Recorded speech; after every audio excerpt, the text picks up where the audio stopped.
দেশি মাছের দেশ বই এই প্রতিপাদ্যকে সামনে রেখে আজ থেকে শুরু হচ্ছে জাতীয় মৎস্য সপ্তাহ 2025। আমরা সারা বাংলাদেশ ব্যাপী 7 দিন ব্যাপী আমাদের আজকের অনুষ্ঠান আমাদের অনুষ্ঠান বাস্তবায়িত হবে। তো আমাদের এই অনুষ্ঠান বা মৎস্য সপ্তাহ পালনের উদ্দেশ্য হচ্ছে আমাদের যে দেশীয় মাছ আছে দেশীয় মাছের উৎপাদন বৃদ্ধি করা, আমাদের দুদিনা কালবেলের যে মৎস্য সম্পদ সেটা সংরক্ষণ করা, পুষ্টি নিরাপত্তা নিশ্চিত করা, কর্মসংস্থান সৃষ্টি এবং আর্থসামাজিক উন্নয়ন করা। বিশেষ করে যারা আমাদের প্রশাসনিক স্টেকহোল্ডার আমাদের মৎস্য সেক্টরের সাথে সরাসরি জড়িত, সফলভাবে আমরা যে প্রোগ্রামগুলো হাতে নিয়েছি তার মধ্যে আমরা আজকে র্যালি করেছি, মাছের পোনা অবমুক্ত করেছি এবং এখানে আমাদের যে আলোচনা সভার মাধ্যমে আমাদের অত্র উপজেলা যারা মৎস্য সেক্টরে গুরুত্বপূর্ণ অবদান রাখছেন তাদেরকে আমরা পুরস্কৃত করেছি। এর বাইরে আমরা আমাদের তরুণ সমাজ, বিশেষ করে আমাদের বর্তমান বাংলাদেশের উজ্জ্বল ভবিষ্যৎ তরুণ সমাজের প্রতিনিধিদের সাথে আমাদের প্রোগ্রাম আছে এবং চাষি পর্যায়ে আমরা যে সেবাগুলো দিয়ে থাকি এই সেবার ডেমো হিসাবে আমরা ক্রীড়া প্রতিযোগিতার আয়োজন করবো, পাতা প্রতিযোগিতা। এর বাইরে আছে সমাপনী অনুষ্ঠান। সম্মানিত উপস্থিতি, আপনারা জানেন যে আমাদের বাংলাদেশ আয়তনে একেবারে ছোট, মাছের চাহিদা পূরণ করা এটা আসলে দুর্বল একটি ব্যাপার। তারপরেও আমাদের যারা মৎস্য চাষী বা মৎস্যজীবী যারা আছে তারা নিরলস পরিশ্রম করে যাচ্ছেন আমাদের দেশের আপামর জনসাধারণকে মাছের চাহিদা পূরণ করার জন্য। এই জন্য তাদের প্রতি আন্তরিকভাবে ধন্যবাদ। এবং আমরা যদি উৎপাদনের কথা বলি, সারা বিশ্বের মধ্যে বেশ কয়েকটি মাছ, আমি এখানে নাম বলছি না, বেশ কয়েকটি মাছ উৎপাদনের ক্ষেত্রে বাংলাদেশ একেবারে 1 থেকে 5-এর মধ্যে আছে। আমাদের যে ফুড অ্যান্ড এগ্রিকালচারাল অর্গানাইজেশন এটা 2024 সালের প্রতিবেদন অনুযায়ী স্বাদু পানির, মিষ্টি পানির যে মাছ উৎপাদন এটা উৎপাদনে বাংলাদেশ চীনকে টপকে এখন 2য় অবস্থানে আছে। এরকম প্রত্যেকটা ক্ষেত্রে 1 থেকে 5-এর মধ্যে আছে।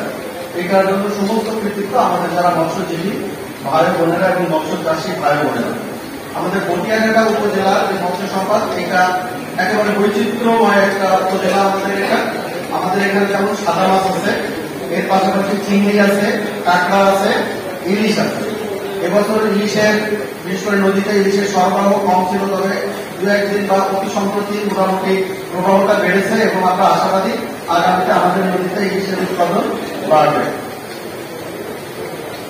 আমাদের এখানে যারা বিশেষ করে যাদেরকে আমরা আজকে পুরস্কৃত করলাম এর মধ্যে থেকে আমরা 2-1 জনের কথা একটু বলি সবার জ্ঞাতার্থে। সেটা হচ্ছে আমাদের যে চাষিরা চিংড়ি উৎপাদন করছে অল্প একটু জায়গায় 1 একর যদি কারোর একটা পুকুর থাকে 1 একর এবং সেখানে যদি সেমি ইন্টেনসিভ পদ্ধতিতে বাগদা বা ভেনামি চিংড়ি চাষ করে 10 থেকে 12 টন মাছ সে ওখান থেকে উৎপাদন করতে পারে, অর্থাৎ 10,000 থেকে 12,000 কেজি।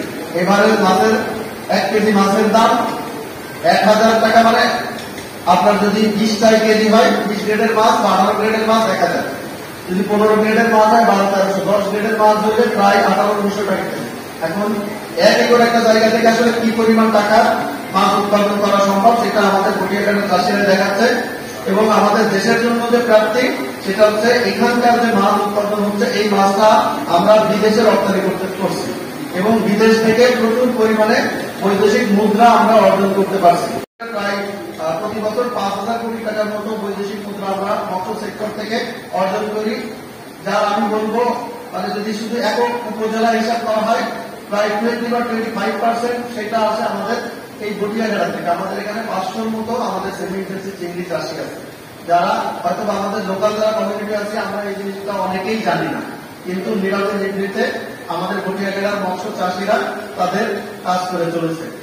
এবার একটু ব্যর্থতার কথা বলি, সেটা হচ্ছে যে আমরা মোটামুটি সব সেক্টরেই স্বাচ্ছন্দ্যের সাথে কাজ করতে পারছি, কিন্তু যখনই আমাদের জেলে সম্প্রদায় প্রসঙ্গ আসছে যে তালিকা আছে সেটা অনেক আগের করা তালিকাতে ওই সময় যারা জেলে ছিল অনেকেই পেশা পরিবর্তন করে ফেলেছে, অনেকেই মৃত্যুবরণ করেছে। আমাদের তালিকাটা হালনাগাদ করা অতীব জরুরি এবং আমরা এটা হালনাগাদ করার কাজও শুরু করেছি।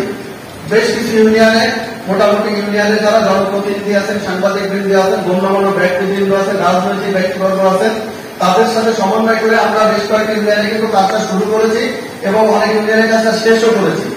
কিন্তু দুঃখের বিষয় গুটি কয়েক ইউনিয়নে আমরা কাজটা এখনো শুরু করতেই পারছি না। আমরা মানে বিশেষ করে সর্বস্তরের জনগণের সহযোগিতা ছাড়া আসলে এটা আমাদের পক্ষে এককভাবে করা দুরূহ। তো আমি অনুরোধ করব, বিশেষ করে আমার ভটিয়াঘাটা ইউনিয়ন, এই ইউনিয়নটা আমি উদাত্ত আহ্বান জানাবো আপনাদের সকলের কাছে, আপনারা সবাই মিলে একটু সহযোগিতা করেন। বিশেষ করে যারা মানে জনপ্রতিনিধি আছেন, রাজনৈতিক ব্যক্তিবর্গ আছেন, সাংবাদিক বৃন্দ আছেন, এটা করা আমাদের জন্য মানে একেবারে ঘরের মধ্যে যে ইউনিয়ন, আমরা সেই ইউনিয়নে আমরা পিছিয়ে আছি। তো অতি দ্রুত যেন আমরা কাজটি সঠিকভাবে করতে পারি এই আহ্বান আপনাদেরকে জানাচ্ছি।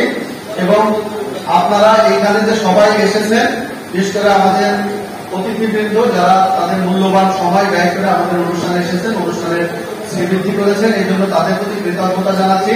আমার মৎস্য চাষী ভাইয়েরা তারা তাদের কাজ ফেলে, বিশেষ করে চাষি এবং জেলে, আপনারা জানেন যে এখন এই ধরার পশু জোয়ার আসলেই নদীতে নামতে হবে, তার মধ্যেও তারা আমাদের এখানে এসেছেন, এই জন্য তাদের প্রতি কৃতজ্ঞতা জানাচ্ছি।